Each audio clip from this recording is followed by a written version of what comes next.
L'immunothérapie est une révolution, mais il ne faut surtout pas enterrer les autres moyens thérapeutiques qui restent extrêmement importants et actifs dans le cancer bronchique. Dans le cancer bronchique, 4 patients sur 5 ne répondent pas à l'immunothérapie.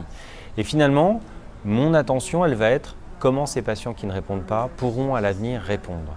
On a plusieurs clés, en particulier des premières données d'association d'immunothérapie qui agissent de différentes façons, assez toxiques, pas faciles pour le patient, mais avec des résultats très prometteurs et qui vont peut-être faire réduire cette proportion de patients qui ne répondent pas. Mais on aura toujours pour ces patients recours à la chimiothérapie.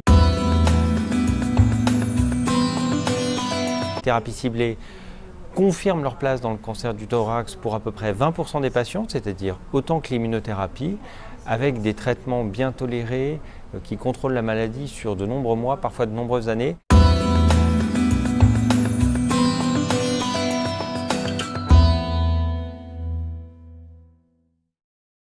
L'immunothérapie était initialement positionnée et a été étudiée dans des tumeurs avancées, métastatiques et pour des patients qui n'avaient aucune chance de survie avec leur maladie.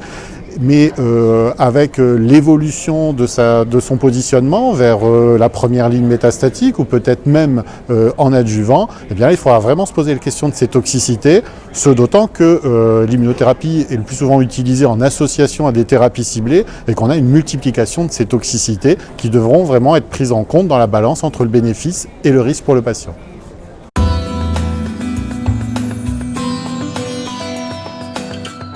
Je pense que la question des effets secondaires liés aux immunothérapies est une question qui n'est pas conclue pour l'instant dans le cadre du cancer du rein. Les essais sont en cours et les données sont beaucoup trop précoces pour savoir l'ampleur de ces effets secondaires. Il est certain que nous portons une attention toute particulière à bien observer et à bien prendre en charge ces effets secondaires, qui sont des éléments nouveaux, j'ai envie de dire, puisque ce sont des nouvelles associations que nous évaluons en essais cliniques.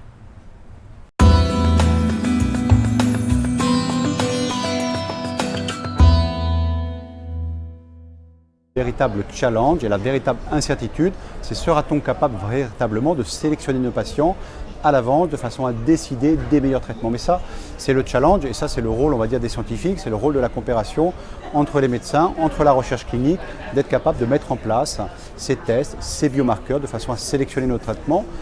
D'une part pour augmenter l'efficacité et la sélection des patients, et puis d'autre part, ne pas exposer des patients qui n'auraient pas de bénéfice à un traitement et ne pas dépenser de l'argent éventuellement d'exposer des patients pour lesquels on voit bien que le prix de ces drogues va être excessivement cher.